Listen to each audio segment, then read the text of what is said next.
one tiny crack in the titanium steel would cause Natil to instantly implode.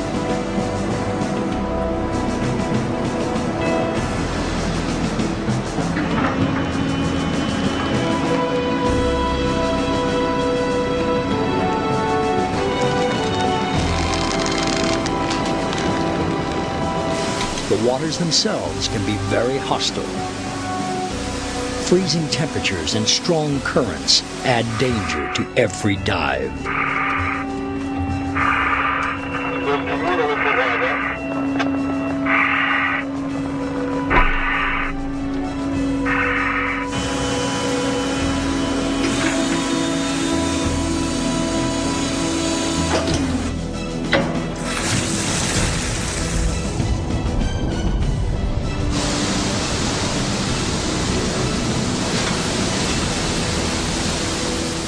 In the sea, divers free Natil from her lines.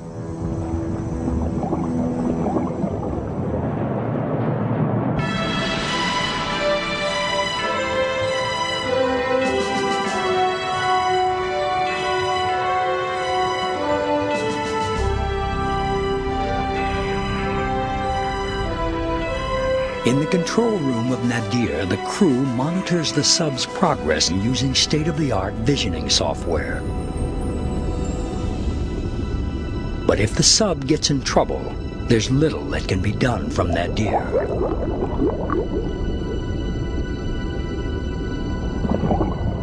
For nearly an hour and a half, Natil will free fall on her way to Titanic.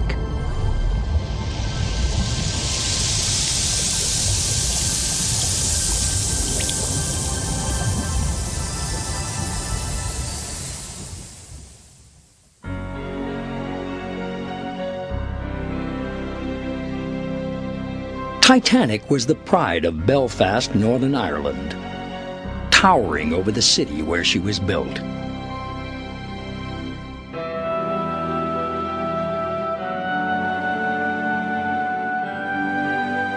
She was nearly 175 feet tall and 900 feet long. In her day, she was the largest moving object ever built.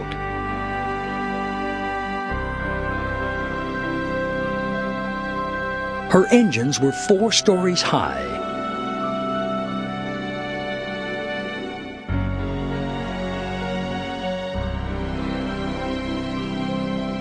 Each of her 3 propellers were larger than a house.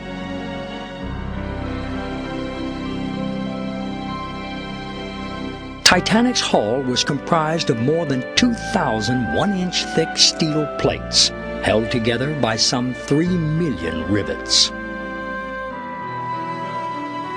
In many ways, the Titanic set a new standard in terms of her design, especially in the area of safety. There were the latest watertight doors, which were held in place by a magnetic latch, and simply by moving a switch, all of these watertight doors could be closed just by gravity, so that even if power failed, they could be sealed.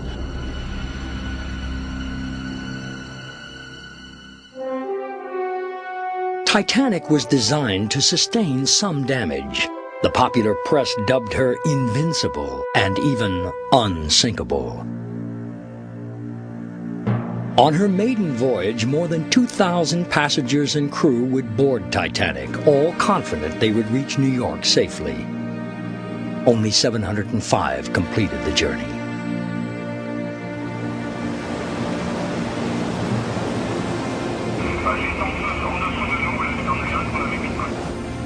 In the control room on Nadir, the crew monitors Natil's descent to Titanic.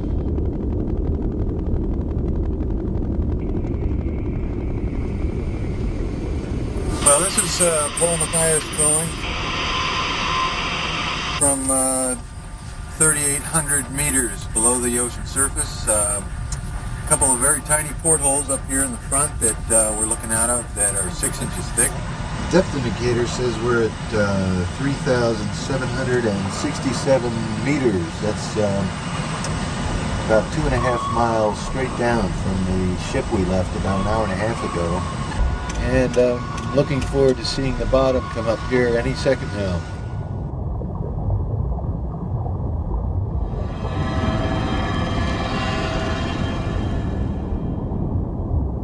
We're finally touched down, and I can see a sandy, muddy bottom here. It's lighted by our lights. It would otherwise be pitch black down here.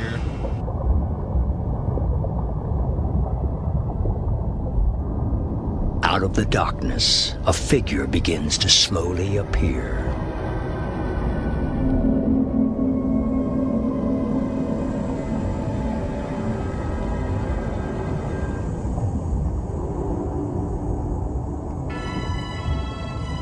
One of my impressions about seeing the Titanic is the majesty of it. It's a gigantic ship, still upright.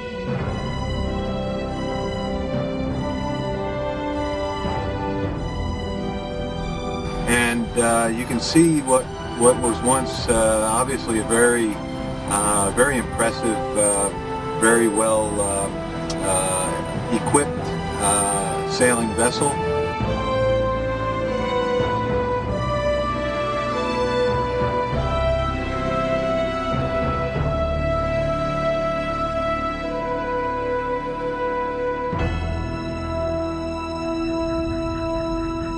Before Matthias searches for the iceberg damage, Natil's robotic arms are brought to life.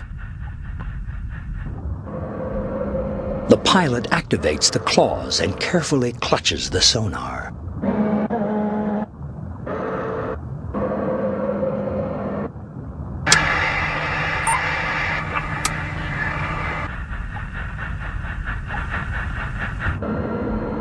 The investigation begins by recording images of visible damage.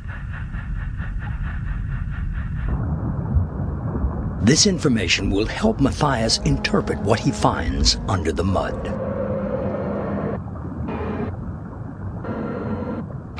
Coming up on an edge here, an opening in the hull that we can pick up on the video. This is above the mud line. Here we can see into the hull, and at the same time our seismic profiler's starting to show a nice hyperbolic shape. This confirms that we're starting to pick up openings in the hull with this system. Very encouraging. After collecting these baseline images, the crew moves on to its biggest challenge: to find the holes that sank Titanic.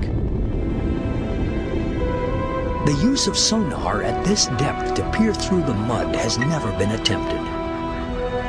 There is no guarantee of success.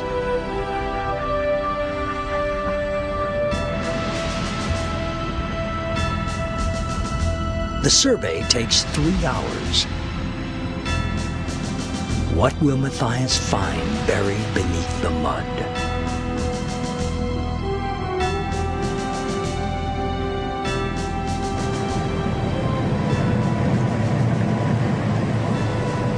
The story of Titanic's destruction begins 3 days into her maiden voyage.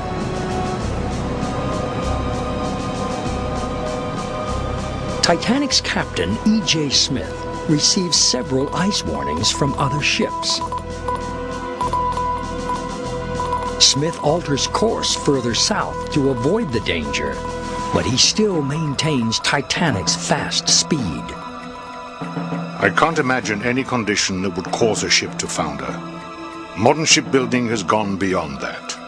Captain Smith. Smith's confidence would soon be dashed.